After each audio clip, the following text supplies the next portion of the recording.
to Blamestorming. Blamestorming. In a post-truth world, there's plenty of blame to go around. Plenty of blame to go around. Plenty of blame to go around. Plenty of blame to go around. Join Dave Sirus and Maryssa Smith as they blamestorm about today's hot topics.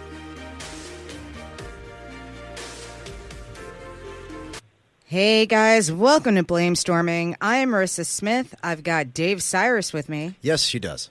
And I also have Tom Goss with me. Hi. Yeah. And we have a special guest calling in from California, guys. We've got Josh Harder with us. Hi. Thanks for having me. Hey, Josh. How are you doing? I'm doing great.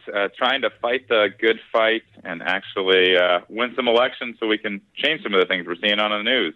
Now, Josh, you are running for Congress in the state of California? Absolutely. California's wonderful 10th Congressional District, right out on the road to Yosemite. If you see some almond trees, that's us. Oh, great. Yes, and our guest here also in studio, Tom Goss, has done a lot of comedy in that area. Actually, it was a good coincidence. He actually knows the district very well. Yeah. No, I got there often. I'm not as familiar politically. I know it's a pretty right-leaning area, I believe. Is that true, Josh? I think of us as pretty purple. We voted for Hillary Clinton in the 2016 presidential election, but we've got a Tea Party Republican congressman right now who's voted with Trump 100% of the time. So that's where we come in, and frankly, we can use all the comedy we need in the Central Valley. That's for sure. So now, Josh, what made you decide to run for Congress? I know that you're a businessman and a successful one, but what made you, I don't know, I guess have the calling to step up to public service? Yeah, I never thought I would be in this position. I never thought I'd be doing politics.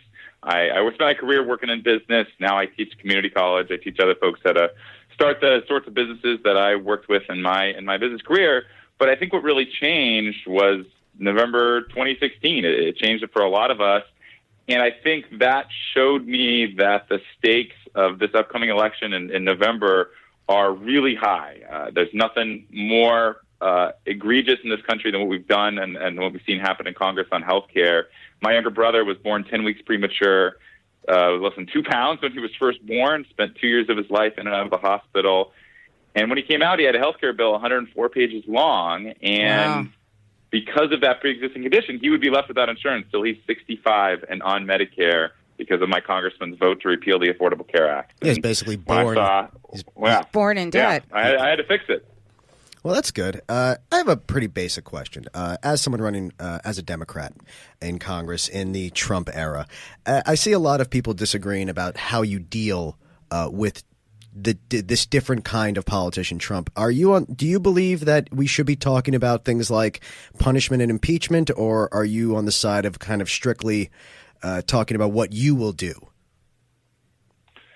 I believe we need to make these issues as personal as possible, and to show people the reality is we've got more Democrats than Republicans in this district, but we've got a Republican congressman because Democrats haven't voted in the past.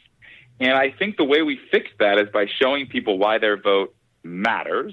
And we do that not by just talking about, the 24 million Americans who would have lost health care or the tens of thousands of people all across the country. We talk about the one dreamer that is in my class that would be deported. We talk about the girl who has diabetes, the kid, the uncle who has cancer. The more personal we make the stories, the more motivating it is for people to actually vote and make sure that they are understanding how these elections are changing lives. Well, that sounds good. Let me just ask you, just you personally, not necessarily as a congressman, what is your ideal healthcare system? Yeah, I support Medicare for all. I think when I step back and look at the healthcare system we have today, I think we need to look at what has the lowest costs. It's cheaper to put a 65-year-old on Medicare than to have a 64-year-old before.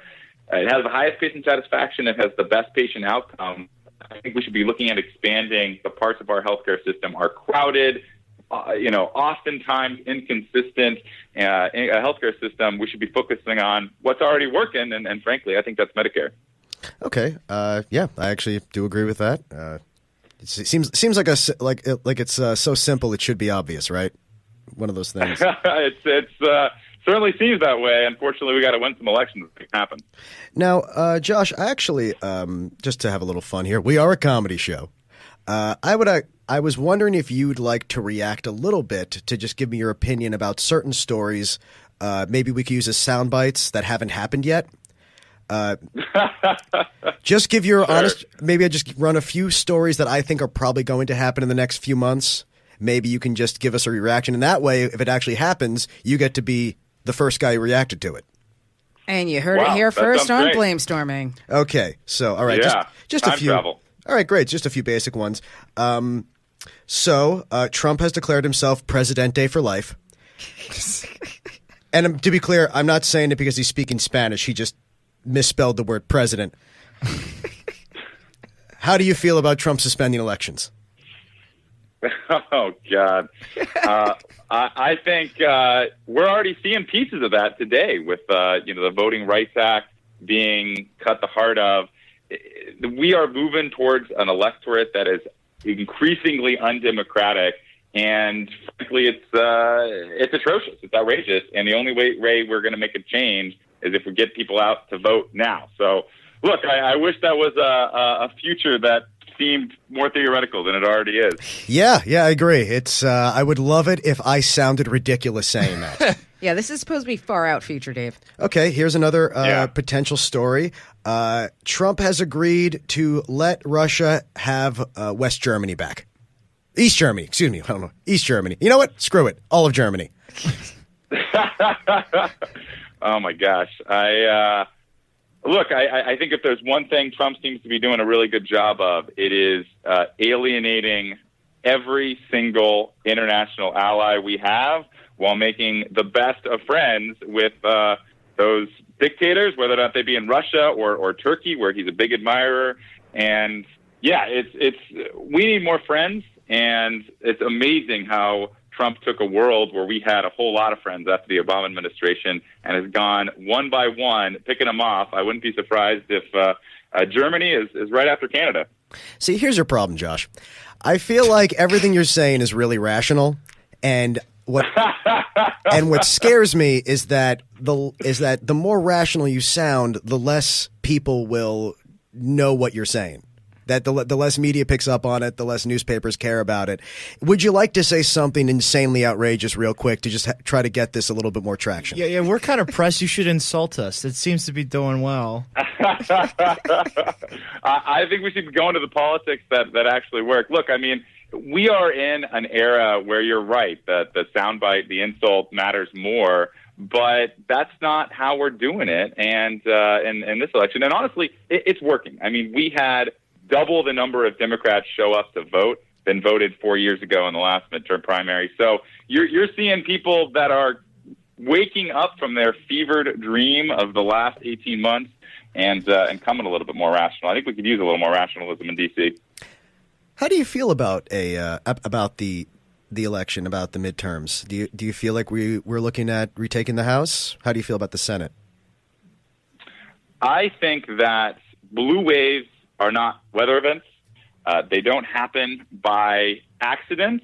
They happen because of hard work and elbow grease. And look, if you look at Hillary Clinton's unfortunate loss, that was 70,000 votes across a couple of states. I think if you look at what's going to separate us from taking back the House versus not, it's going to be quite literally, it could be 25,000 votes spread across 10, 15, 20 districts. And that means that what we should do, and the message that I send to every single volunteer in our campaign, is that means every single vote matters. So, look, whether or not we take it back or not, I'm not taking anything for granted. I think I can't be more optimistic about our chances, but it doesn't happen unless we work hell of a lot harder than we're seeing. So, Josh, what do you feel like the party needs to communicate to people to really make the voters engage, that they really do feel like their vote matters and people show up at the polls? Yeah, I think we've got to show people what is at risk. I think this election is the test of our democracy. I mean, American democracy has been around for a long time. We've had a great run. We've done pretty well. We had a huge, I think, from frankly, disaster that happened November 2016. And whether or not we come back from that in November is going to tell us a lot about the resilience of our country. And the way we do that is we go to every person and we tell them, what is most important to you? I think that tends in this community to be a lot about immigration, about health care. We have 100,000 people who would have lost insurance in this district. We got to tell those stories. And if we tell those stories, we're going to win in a landslide. If we're running an election about personality and about, stuff that people feel like is a little more divorced from their everyday lives, we're going to be less successful. So we got to make it about, the stuff that actually people are concerned about in their everyday life. Well, because Trump is really using personality. He's trying to make this not really about a race of ideas or about policy. He's just trying to sort of perform everyone. What do you think is the right way to counter that? Like, do you think, because I guess on some level, if you over criticize Trump, it sort of gets lost, but on the other, you don't want to just let him get away with everything. Like, what if you were putting together an anti-Trump presidential campaign? What single or what specific thing he said or did or issues would you think is something that you would actually shine a light on? I think Trump is masterful at distracting all of us from what is actually happening underneath the scenes, right? I mean, it's one of these iceberg pictures you see where we spend a lot of time looking at what's above the surface. Underneath, there's a much bigger picture here, and we get so intoxicated by the story of the day. And the latest tweet and, the latest scandal by one of the really corrupt members of his administration, be it, the Price or Pruitt, there's so many, it's hard to keep track. What we got to do is we got to get back to the basics. We got to say we are running a campaign across the country based on the fundamental vision of making more people get the American dream, more people having access to health care when they're trying to rip it away, more people having access to immigration reform in a community and a country where that is much needed, more people getting access to jobs. We can't get distracted by this personality stuff because, look, it matters. I want a stable president just as much as the next guy, but we got to make sure we're focusing on what's the more motivating and consistent story, which is the, absurd reality that this administration is doing everything possible to make sure that more Americans have less health care. So health care would be a big issue to go for because, of course, you've talked about the Trump care vote and how many people were hurt by that. 24 million Americans, but it doesn't stop there. I mean, even in the last couple of weeks, we saw seen the administration make it harder for families on food stamps to make sure that they're getting them. We see people trying to change the rules on Medicaid. We see prices on the individual exchanges skyrocketing. We saw double-digit premium increases in our community, and I think we're going to see much higher premium increases this time around and this October. So it's relentless. And I just think that's a story that hasn't changed, right? That story's been true since day one. And honestly, you don't have to pay that close attention to know about it. And I think it's a much more powerful motivator for engagement than next week. So, Josh, I have a question. We're going to say, and we're completely hopeful that in November you win. When you get to D.C., what is number one on your agenda that you want to see changed? Yeah, I think, I've talked about healthcare a lot, but I honestly think the biggest bipartisan failure, or really partisan failure in this entire election cycle is the face of fact of the dreamers, right? I mean, I got a volunteer on our campaign who is working 2 part-time jobs, who is, wants to be a pharmacist, was carried over the border when she was 3 months old. And in her pursuit of that American dream, her DACA protection expired in October. Wow. And she could be getting a knock on her door any day of the week telling her she's no longer welcome in a community like this one. And that's a common story. We have 10,000 stories just like it in my district alone. And that is an emergency. I think what we've seen this administration do on DACA, on Dreamers, on these kids, it's not just little kids being separated at the border who are looking for asylum. It's kids that are already in our communities that are not being given a chance to go ahead. That has got to stop, and that'd be my first priority. So now, what are some of the reforms that you think need to be made to stop this zero tolerance policy that Trump's installed that has caused these children to be put in cages? Yeah, the policy is simple. I mean, we need to make sure that American values are that they don't stop at the border, that we are not taking away kids from their parents and putting them in cages, and that instead we're actually conducting our immigration policy humanely, that people that are already in this country are given a path to citizenship who have been here for decades and decades. There have been bipartisan efforts time and time again, and every time they stop for one simple reason, that the far right of the Republican Party doesn't want anything done on immigration reform. And we've seen people admit this time and time again. That means the only way that we're actually able to make any progress, it's not a policy problem. Everybody knows the policy. It's a political problem. And the way we change that political problem is by winning elections and getting these folks out of office. That's great. I do have one more soundbite for a future news story if you want to give it. I think I'm learning. I'm a little too earnest for a. Oh no! You're doing You're great. perfect. This is the exact test we're giving you to see how much you can stay on message. Well, anyway, so we're just going to assume this when this eventually happens. So, what do you think Congress should do now that Robert Mueller has contracted polonium poisoning? Oh my gosh! I think honestly that'd be better than firing him. Because then we make sure that the investigation keeps going. It wouldn't necessarily be better, but we got to make sure that this investigation goes forward. We saw more indictments come out yesterday or today. I mean, they came out today. Yeah, today. It feels like yesterday because it's been a long day. Oh my gosh, it came out earlier today. Do you think we saw 12 new indictments? There's been so many guilty pleas. This is a problem that we're only going to get past by confronting it and by understanding what actually happened. And what we've seen happen in Congress is so many people that just want to be, Devin Nunes wants to be a lapdog. And he is so interested in just cozying up to an administration and making them feel good about it. The way we change this is by making sure that he doesn't have a job as chairman of that committee. And instead, we replace Devin Nunes with Adam Schiff. And that is a reality if we win 23 of these House seats. So the reality is that there's a lot of progress we can be making here if we do some real good. Now, I sincerely hope that by next year, Devin Nunes and Louis Gohmert are working in some sort of store together. Okay. That would make a much better country. Absolutely. Yeah. No, I think that's right. And I hope that I wish them the best in their future unemployment. Yes. Well, thank you very much. Louis Gohmert's going to be working at Bald, Beth, and Beyond. Oh, sorry, your mic wasn't on. Oh. We've got David Feldman with us. Bald, Bed, and Beyond. Bald, Bed. Yes, yeah. Great joke, David, and thank you, Josh, for humoring that joke with that forced laugh. So you've been very helpful. That's politics 101. Yeah, exactly. You're doing a great job. You're showing Laugh us at exactly. the jokes, shake the hands, kiss the babies. By the way, David actually has not shake the babies. No wonder I lost. Yes. But is there anything else? Well, I just have one question, actually. Since you're coming from a business background and now you're running for Congress, what was the most surprising thing that you found as you're running for public office?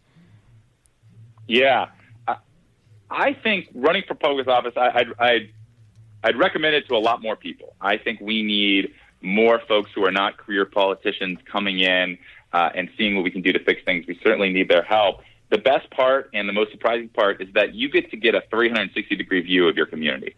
If you grow up in a place, you work in a place, you get to know a couple lenses.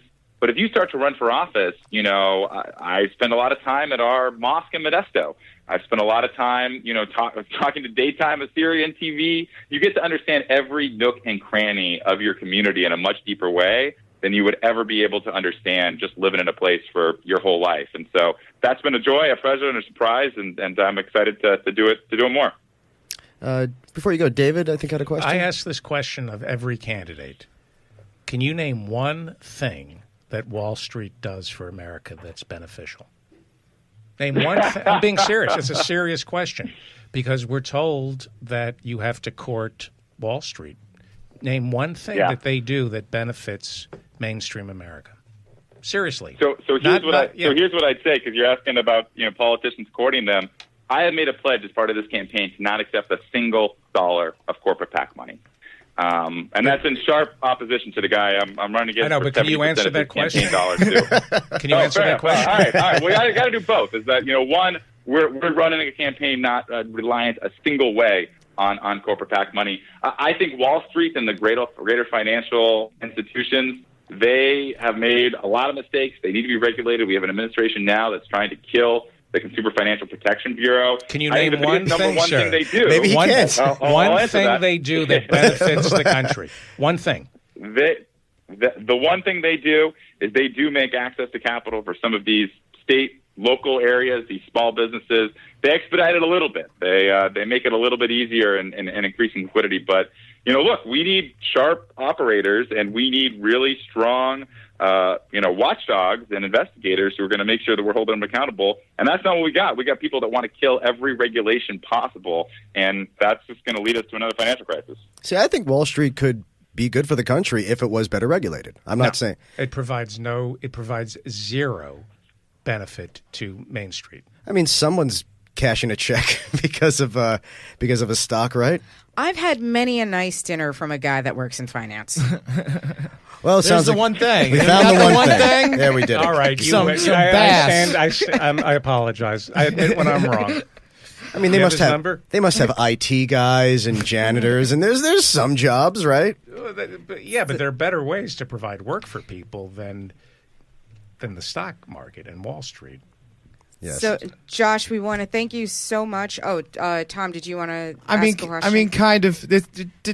Just out of curiosity, if you get elected, do you think they'll explain Space Force more to you? Because that whole thing, I want to know at what point do they explain? There's just like, we're building space weapons, and they explain nothing. They're going to build a wall in space. Yeah, if you win this, do you think they'll give you some Area 51 facts or something like that? I'm the dumb guy for this episode.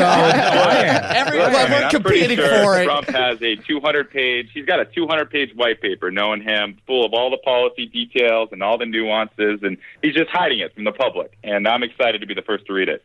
Oh, I hope you are, and if you want to tweet me the info, because I'm going nuts. I know this isn't the most pressing issue, but it feels so random and confusing to me. But no, I like that you don't take money. I'm sure it's very well thought out, and I'm excited for the really detailed policy paper.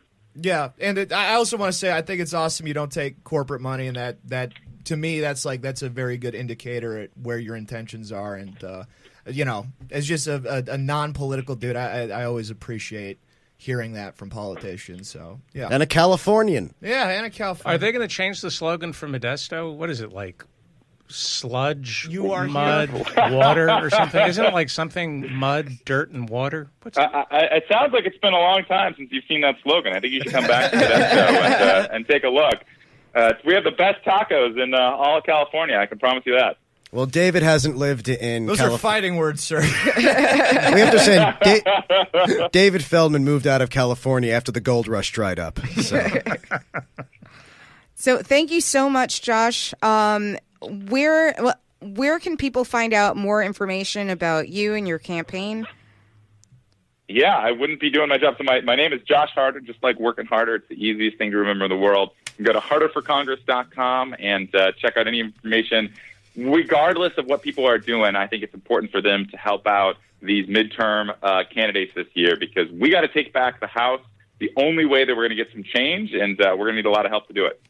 This is a good guy. And when do they vote for you? November 6th. It's coming up. It's really important. It's only 116 days left to go. And what category is this? In writing for Variety? Do you know Howie Klein? Do you know Howie Klein from Blue America PAC? No, I do not. I do not. Okay. Well, he's one of David's radio and mine as well, radio partners for his show, and very, very intelligent, very fun guy to listen to. Very good opinions from the left. Howie Klein. Well, super. Well, we should get. I should get another podcast date. This one's been fun. Let's do another. He has a good pack. He has Yes. a good liberal pack. That sounds like a date there. So, Josh Harder, thank you so much for calling in and telling us about yourself and your campaign and the future of the party. And hopefully everything goes well. We have the blue wave that we want, and wish you nothing but the best this November.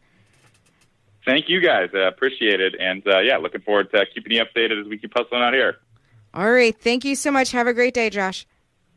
You too. Take care. Okay. Bye. Thank God that's over, because I was nervous as hell. I'm sorry I asked about Space Force. No, that was great. No one's ever addressed it. It's That was still a not- great question, because Space Force is important to talk about. Yeah, because- I just want to know, like, you can't build the space army and there not be any. It's just that always blows my mind that No, we if- just declared it and everyone's like, okay, this will be a thing. If there's going to be a space army, we need to know about it. And no, thank you, Josh, for calling. I'm glad I can curse again, and I'm glad he listened respectfully to my questions about Robert Mueller being poisoned with radiation. No, the Space Force thing, it's just one of those things where, like, he really can't go a day without saying something that he thinks people will notice. Because at some point in his life, he realized that negative attention is just as good as positive. Right. And it's first of all, it's a fuck you to the Air Force and NASA. Like, they couldn't handle this. Right. Like if there was a Oh, threat, they're not involved at all? that's the whole thing. Yeah, Yeah. that, like, They're an agency onto themselves. that the Air Force was already the Space Force, Right. and NASA was already the exploratory arm, and Air Force was the military arm of our aerospace, because we don't need a Space Force because we don't have the technology to leave our solar system. Right. And we're not really doing much. It's kind of like, well, it's like in Star Trek, there's the Federation and and there's the Federation of Planets, and then oh God, I can't believe and then the actual military wing. Did you just forget a Star Trek reference? Yeah, I'm really upset with myself about that.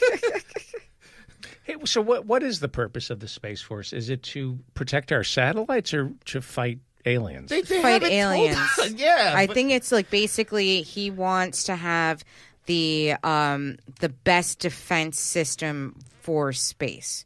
And so, like, he's just like, oh, well, like, we've got the best army in the world. We have the best military in the world. We need to have the best space defense in the world. But I think that he just basically started jerking off to the idea of how many space aliens, little babies, he could put in cages. I mean, really, it's about him just trying to say how militaristic he is and how much he's willing to do things. It was Starfleet, by the way. I'm sorry. It was Starfleet. He's a space hawk. Maybe they should, if he's fighting aliens, maybe he should combine it with ice and call it Spice Force. Okay, that works. That's not funny. Well, there's ice in space. Ice in space. There is ice. Yeah. That's what comets are made of. But They're made out of ice? yeah, comets are made out of ice. Oh, I thought they were rock. I think they're ice. I think meteors. Yeah. I think meteors are rock and comets are ice. Oh, okay. Flaming ice. But yeah, I mean, he said Space Force because he is an old man with dementia. I mean, the Stuttering John thing. You guys know the Stuttering John story? You know Stuttering John from the Howard Stern Show? Yeah. No. So you're familiar with the Howard Stern Show? Yes. For 30 years. The first person that you said that I know. Yeah. So for 30 years, Stuttering John has been like his number one like whack pack like assistant guy. And he for like literally since the 80s, he's been doing stuff. And Trump was a very frequent guest of the Howard Stern Show for all these years. Yeah. And Stuttering John was also friends with him. Stuttering John said that he's had dinner with Trump 2 dozen times. They've had numerous conversations. They know each other. He's called him on the phone to get advice about real estate. And Stuttering John, what was it, a week ago? Called the White House. His name is John Melendez. He called the White House and said, oh, can Donald speak to me? It's Stuttering John Melendez. And they said no. And then he called back 5 minutes later and said, this is Senator Bob Menendez. Well, can I speak to Donald Trump? And he did. And he had like a 20-minute conversation. And the thing is, John was saying, he was like, the problem with it is that, like, I know him. We've talked. I can't count how many conversations we had, Right. and yet he had no idea I wasn't Bob Menendez. And he describes the conversation, and you get the impression it was just literally two And, like, people Bob bullshitting each other. Menendez has like been in trouble, like legal trouble recently, and from what I heard, he was just like, "Oh, I'm happy you got off on that." And he's a Democrat as well, right? Yeah, and so like he seemed to be pretty cordial to him, considering that he's supposed to be so anti-Democrat, based on the story. I mean, honestly, based on the story I read, I do not think Trump remembered who Bob Menendez was. I think he just heard the words, he's a senator and he's calling you, and he called him back. Because he didn't react. He didn't seem – with the way John described the conversation, it sounded like Trump was just kind of yesing him and bullshitting him while being bullshitted himself. And that's why he never figured it out, because he probably wasn't even thinking what this guy's saying. He's just like, oh, yeah, we're going to do it great. We're going to do everything.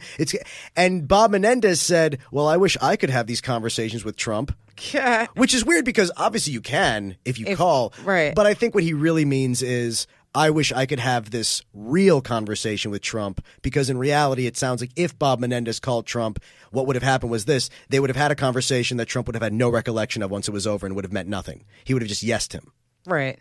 But it does raise a really specific question of, is Donald actually in full-scale dementia? Well, wasn't Reagan in dementia throughout his entire present? Isn't that not the first half? They wouldn't say. Most people believe like it was the second term. The first term, you watch the speeches, he was a completely different person. And David, you were, an adult. I was in dementia with him. Yeah, you were already in the early stages of Alzheimer's by the time Reagan entered it. People don't even realize the Reagan of 1980 was this fiery. I remember my grandfather saying that, being like, what happened to this guy? He used to bang the table and used to be this tough cowboy-looking guy. And by the second term, he was this, whittled down to this, doddering old man.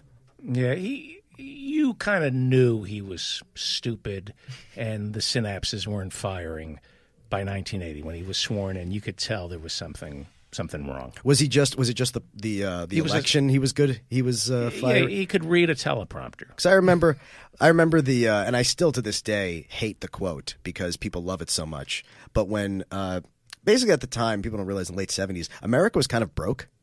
Like the White House was not heating the house. Yeah, and the oil, like they didn't have any oil. Yeah, at that point. Oil prices went crazy. There were lines around the blocks. Yeah, everyone hated Carter, even though it wasn't really Carter's fault. It was he was there, so he got shit for it. My grandpa worked for him. Oh wow. Yeah. Okay, really? Yeah. We should get more into that in a second. Oh, he's dead, but yeah. Well, I mean, I believe you. But that when Reagan was, they had some kind of, they couldn't even have a debate because there was no budget for a debate, and Reagan paid for the debate. He took money out of his own pocket and sprung for the debate. You're talking about New Hampshire? Yeah, and then well, that's not true. I don't mean to correct. That was a lie.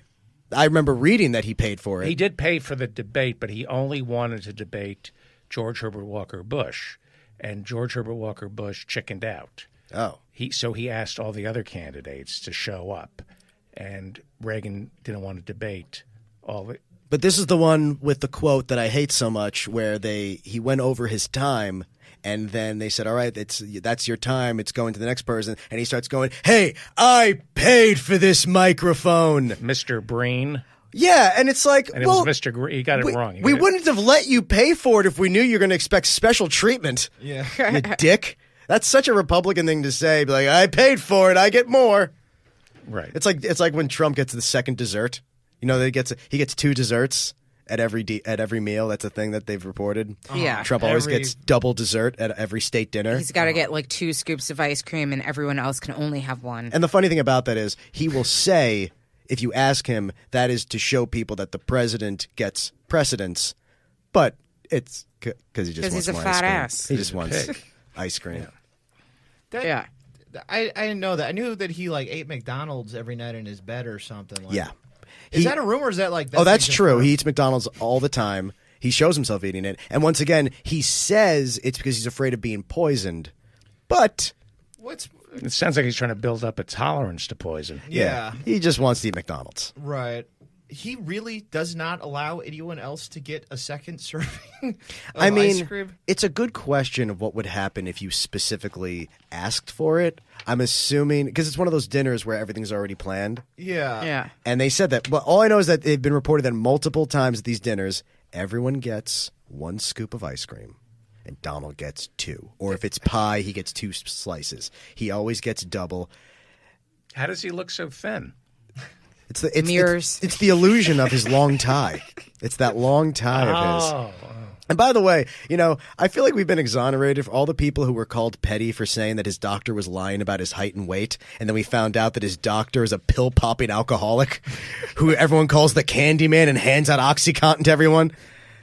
And it's like, yeah. Just sounds like any doctor pretty much Yeah. right now, actually. Oh, that's true. That's a problem we have. Yeah. That is a problem in America. It is so easy to get Oxy. It is so easy to get these pills. Yeah. That I hate it because whenever I've ever had any kind of surgery or anything in the doctor, they never want to give me opiates because I've never done opiates, but I look like someone you shouldn't give them to, I guess. Yeah. And they're always like, you can get by with Tylenol. I'm like, I just had my wisdom teeth out. What the fuck are you talking about? I've been given a ton of opiates. I don't think I ever needed them. Yeah, that's I've scary been given too. a lot of them too. And I remember I was in a taxi accident. I broke my nose, and when I was in the hospital, they wanted to give me morphine, and I was just like, yeah, I'm in pain, but is there I don't want morphine. Do you have something that's a step down from morphine? And they're like, Motrin. I'm like, there's nothing in between Motrin or morphine. I mean, I guess you get Tylenol 3, They didn't even offer that. which according to Eminem is awesome. Tylenol 3? Tylenol 3 is like Tylenol with codeine. Oh, They make a yeah. prescription No, Tylenol. Yeah. I know what that is. I didn't realize it was I've Tylenol. I've had that for either tonsils or whatever. Do you have any left? But probably not. So did you try the morphine?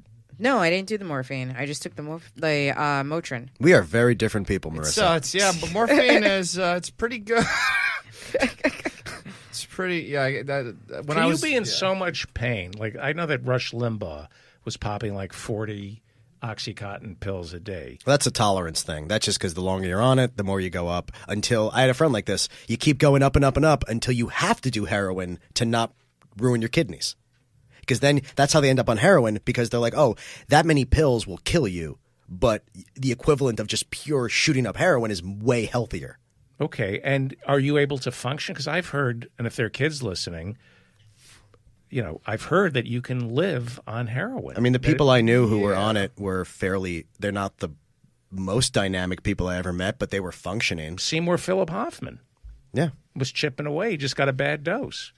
I mean, Well, he took his tolerance went down. Was a big thing too from the Philip Seymour Hoffman thing, is because he stopped doing it, and then that's how most of the time former addicts die, is they build up their tolerance, they get sober, and then they have a breakdown, they shoot up again, they do it again, and they go straight back to their old amount, but now their body can't handle it. that's it what happened. kills them. That's what happened to Greg Giraldo.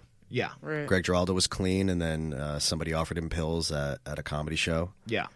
And I shouldn't even say this, but when the day it happened, someone mentioned they thought they knew who it was, and it was some girl whose name I recognized, because it happened a few miles from my house. And then someone was like, "Oh, that girl gave him the pills, and then he died the next day." But you're able to be funny, and your memory doesn't get shot. I don't Mitch know. Hedberg was always high. Yeah, that's true. Yeah. I think it depends on the person. It depends how much you're doing. It depends on your tolerance. But it's definitely possible to, be on opium and functioning and no one noticing. My experience with drug addicts has been that heroin addicts, opium addicts seem much more capable than long-term coke addicts. The coke addicts I've known, you can see it right away. Yeah. It becomes glaring, and the longer it goes, the more erratic they become. The more you can see they really leave reality. Whereas heroin seems to just be it seems like you're half there. Right. I feel like I know more comics that are coke addicts than heroin addicts, though. I can't really. You're think more of- likely to know if they're on coke than heroin. Yeah. People Yeah. are much more likely to be open about that. It's easier to hide the heroin, and it's also coke is also a social drug. People get coke and they want to share it. You want to do it Right. Heroin is not really a social drug. No know one's what? getting laid because they have heroin at the party. I cannot tell you the number of times I've been at a party and I've said, "Who wants to share some of my needles with me?" Yeah. Let me just, and nobody wants to share needles. with me. David is a giver. Well, they think they mean your dick. So Whoa! I didn't come here to be insulted. yes, well, Tom is quite the roast battler. I just so gave you. should. Tom is roast battle elite. He's I used to battle. It's been. I'm doing my first one in a year and a half. But yeah, I Your used father to, worked for Carter? My grandfather. yeah. My Oh, grandfather. I'm sorry. Yes, let's get back into Oh that. yeah, I don't know much. I just know he did during the. I think he was working on the campaign with him. Was his same last name as you? No. If we looked it up? It was Barnum. Okay. Ooh, Barnum. Yeah. Are you one of those Barnums? Are you a direct descendant of Barnum? No, I but think it's but he is a sucker. I think it's a distant relation, but there's some sort of relation apparently. Oh, that'd be cool. You're related to P.T. Barnum. Yeah, the Psycho Circus guy. Nice. Yeah, why not? Yeah. Let's talk about that. No, dude sucks. Yeah.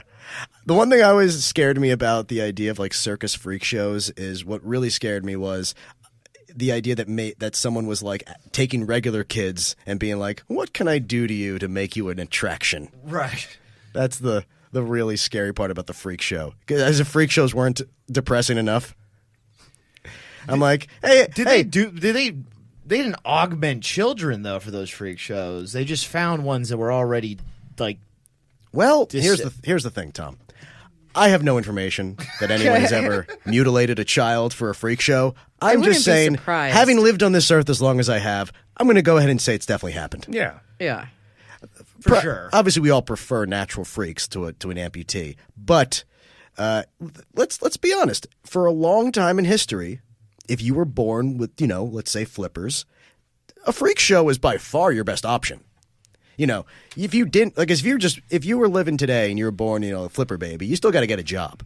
You still Right. got to go out there and and make something of yourself. Back then, you're eating steak every night. You're sitting on a pile of hay. You're being carted around the South. People are throwing quarters at you. For the time, it's a great life. I think they were basically like indentured servants. Like, I don't think they actually profited from any of the money that the circuses made from them. Well, they got to eat. They got as much hay as they could sit on. You're really hooked on the hay thing. Well, I'm just thinking if I was You're living in... No, sorry, go ahead. No, I just feel like if I was living in the 18th century, my life would probably suck no matter what. Well, as somebody who did live in the 18th century, Yeah, I feel like, I don't know. I just feel like, Was there a lot of hay, David? there was a lot of hay. there's worse lives than, being the star of a freak show. And we took that from them in the 50s. I don't know. I mean, we have disability now. I think that's a lot better than being in a freak show. Like, I don't think they were treated very well. Yeah, I don't think they were treated well. I at mean, all. I'd see your point where like they were treated then better, Better- than they would have if they didn't have Yeah, I just mean they anything. were treated better in the freak show than those same people would have been treated out of the freak show at the time. Yeah, that's true. It's kind of like being a little person. Right. Like for like right now, if you're Like a a little person, child? No, like a dwarf. Okay. So like if you have dwarfism, right today, there's definitely discrimination. You're definitely dealing. It's certainly not you're treated equal. Right. You're still there's still people throwing you outside of British bars. Like that's a real problem we still have. But it's better than So like a real problem Britain still has. yes. I'm sure it's happening in other places, but yes, British people have a real problem with disrespecting the small. Because I was actually Peter Dinklage talked about that. It's been like a cause of his. Like literally stop kicking dwarfs. Jeez. No, it is a problem though, because like even in Westchester, like I have a few friends that are little people, and we would go to the bars in like White Plains, and literally these like frat bros would like pick them up and just Really? start. Yeah, like I've definitely like run after like at least 4 or 5 frat bros telling them to put my friend down. Are you kidding me? No, like I'm not kidding. I wish I was kidding, but like literally, like we'd be dancing, and then this frat bro would come with his Abercrombie hat, and then just be like, "Oh, look, it's a fucking midget," and like pick her up and just start walking with her like a football. And I'm like, "Yo, put her down!" And like I'm standing for like, "You have to put her down." And it's That's like, assault. It's like it happened many times, so, like to the point where like we would have to wall around them if we were dancing. So like they'd be like in the center, and we just kind of wall so like no one could like get at them. Like we had to protect them. Like it was weird. Because I don't ever think about like if I saw a little person, I want to like pick them up and carry them. So I don't understand the reasoning behind it, but I would believe that like drunk English people would probably be escalating that. Yeah, it's an issue. Yeah, because they're kind of hooligans. Yeah. The first time I ever, as a child, met a little person, he was intentionally trying to scare me. And as an adult, you know what? I appreciate that. I think there's so much you have to deal with in life. You should get to scare as many children as you want. Can I ask you a question? Yeah. Coco died. Yes. Was that a form of punishment, of cruelty, to take, what was she, a gorilla? She was a gorilla. And to keep her in a house? A lot of people thought it was inappropriate. Well, yes and no. Because, yes, she was a captive. Was it a freak show? No, it wasn't a freak show.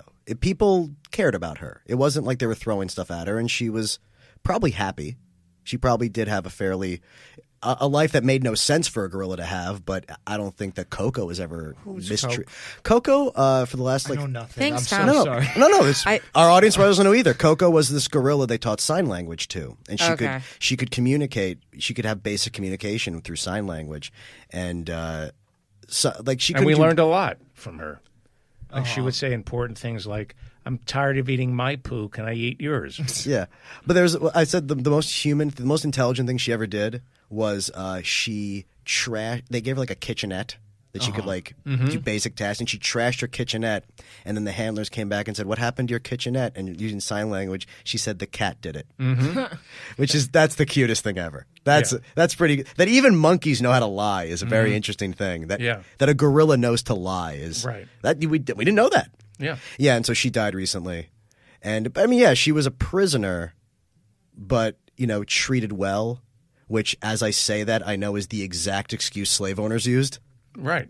They're like, hey, they have to live in the house. Was it worth it to take her out of the wild? I would assume they got her as a baby, right? Well, the question is you would say then all zoos, all circuses. Or are they freak shows? Will we look back one day and say these are freak shows? I mean, there's no happy animal in a zoo. I just love that we're asking, is it worth it? We took this gorilla and we learned that it blames cats for things. That is the extent of capture. So a gorilla and a 3-year-old, exactly the same. Yes, yeah. There's a potential for a positive outcome if Coco's presence made more people think about or care about conservation, which is a long-term But she was a possibility. liar, too. She really was a liar. She blamed it on the cat. She was a lying bitch. She was a lying bitch, and she wasn't even deaf. She was passing herself off doing sign language, and she could hear perfectly well. Mm-hmm. No. But did she eat any faces? That's my question. That's more of a chimp problem. Okay. Because honestly, they're addicted to bath salts? That chimps, well, only ones in Florida. The chimps in Florida have a real meth and bath salts problem. But yeah, chimps will eat your face. A gorilla, actually, chimps are much more dangerous than gorillas. I don't know if you know that. Gorillas have a much lower... more docile. Yeah, much lower tendency to kill humans, probably because they're so not afraid of us that they would that if a chimp runs across a human, we're bigger, he will go after us. But a gorilla kind of looks at a human and just says, there's nothing you can do to me. A bear is much more likely to kill you than a gorilla. Bears will go after you. Certain breeds of bears. Yeah, grizzlies, polar bears, And which, if you run into a polar bear, that's on you. I don't. You have to go through so much work. Bear. Yeah. What percentage of cats, if you could inject them with a serum that would make them grow to the size of a lion, what percentage of house cats turned into lions would maul you? 100%. I agree with you. Yeah, they're serial killers. Even if your cat loves you. Cats don't love anyone. I think cats can love you, but they'll still eat you if they feel like it. No, cats will make you feel loved so that you feed them, but they don't love you. They're like sociopaths. Every cat is a Ted Bundy with a furry face. Some sort of like furry narcissist. Because they'll eat you when you die. But then again, your dog loves you, and your dog will eat you when you die when it gets hungry enough. But but then again, the dog will be sad about it. Yeah, that's true. The dog will be crying and eating you. It'll bury your bones. It'll eat. Yeah. It'll at least eat when it's really hungry. It won't do it the same day. Right. That is You weird. know what's really interesting about dogs? I've been living in the same apartment for 4 years, and I've seen an old English sheepdog go from, within 4 years, being a puppy to being a geriatric. There's a certain type of dog that has, like, Benjamin Button disease. They just go so quickly. Well, I mean, they're so force-bred. The breeding is ridiculous. I mean, we turned the wolves into this. Yeah. Right. But there are certain dogs that you really only have, if you're lucky, 4 good years with them. Great Danes get old really fast. Well, larger breeds tend to age faster than smaller breeds. So, like, if you're like a Chihuahua or like a Shih Tzu, they can live for like 18 years, but they kind of perpetually look like a puppy. They don't start getting really broken down until they're really true seniors. But larger breed dogs, they tend to age more rapidly. It's an emotional investment. I mean, you really got to be prepared to go from puppy to cradle to grave. See, I kind of like dogs, but I don't want that much of a commitment, so I might get one of the ones that dies fast. That's a good idea. I feel like that's better for me. Why don't you just rescue a senior? They're not as pretty, and that's all I care about. I actually had an idea. You got a tummy tuck for your bulldog, didn't you? Oh, no. I had his jowls removed. I want him to have a cut jawline. Yeah. But I think like I thought the thing is he looked like like somebody had work done. Wait. I don't have a dog. Okay. Yeah. All right, David is yes-anding too much. Okay. Yeah. No, I'm not. If we play improv games, I'm just going to assume everything is real. Yeah, like it's weird because like dogs changed so much according to how we bred them, and then cats were just like, no, we're not going to change at all. Cats are basically the same they've always been. Like it's like we just took it out of the jungle and put it on our houses. Yeah, what is I don't know if this is what this show's supposed to, what is the evolution of cats? It was a different species. And the African wildcat is where house cats come from. Okay. But they're very close genetically to modern cats, much closer than dogs are to wolves. Okay. Because they just found that they weren't quite as pliable genetically. Right. And like I said, the show can be anything. The last thing I want to do is just talk about Trump for 2 hours every week. I do want to talk about other stuff. And cats, unlike dogs, really didn't want to change that much. Uh-huh. But they also weren't domesticated. They were. That's the thing. We domesticated them. They weren't bred to change. We tried, but the thing is, I think we tried to. We had them in our houses because dogs came from wolves sort of by accident. But we were much more conscious about breeding dogs than we were cats. We could breed a certain type of cat. Well, and that's probably mostly because of survival things over the hundreds and hundreds of years. Is we needed them to not be wolves in order to survive. Whereas a cat, we just kind of were like, all right, let's can you be around my house? And that was the stakes for that. Right. For pest control. There's the cat's there it takes care of your mice and your bugs before we could do that. But also, like with a dog, you want the dog with you. You want the dog doing stuff, catching birds and hunting. Whereas the cat, like literally I just want you to stay around the house and you'll do your job. Mm-hmm.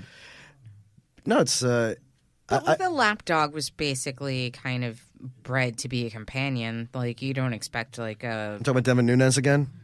Oh well, yeah, but he's no one's companion.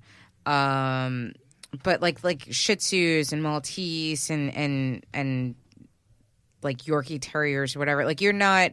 They might be ratters just because they're like kind of that small, like. And they dig, but for the most part, they're just like lap dogs. Like they're not sporting dogs. They're not working dogs.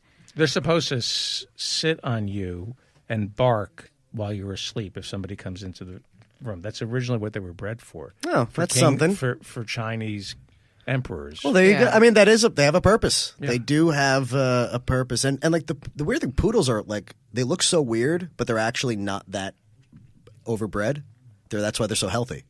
Poodles are actually really healthy and they live a long time. For reasons I have no idea, they're like one of the least genetically different from wolves dogs, as crazy as that sounds. I wonder, that's probably why they're assholes too. That makes sense. Poodles are assholes. You guys ever very hung out with smart. a poodle? They're smart. Smart. Yeah, they're very smart. I mean, I know a lot of smart assholes. They're still assholes. Maybe you offended this poodle. No, I've never Did you met... call the poodle an asshole to its face? No, yes, but that was because it was being an asshole. I'm not going to... So I feel like I could see you having a lengthy argument with a poodle. I'm not going to argue with it. I just wanted to pet the thing and it growled at me. It was a fucking asshole. Maybe it's smart. Yeah, I mean, maybe more people should do that with me. But no, that's like a known thing. They're kind of dicks. Chihuahuas too. Dalmatians. Yeah, Chihuahuas are. Well, Dalmatians are idiots because they're that breeding thing where they're bred too much and they're right. Do you know why they're called poodles? No. They're actually German. They're not French. And it comes from the German word puddle because they used to be hunting dogs. And you could see them in the water because of the way their fur was cut. That's why they have the puffy fur, so they would call them puddles because you could see them in the water. That's weird. That's a little piece of trivia about poodles. The Yeah. puddle. I said the puddle. Yeah, Fucking dogs, man. they're a German breed, not French. So let's get into a little bit what's going on. I want to be a little more boring. You want to take a break? Yeah, let's take a break and then we'll come back with the Talking about scorpions. Yeah. scorpions. Gonna get right into your comfort zone, Tom. Yeah. Is there water around here? So we'll be right back.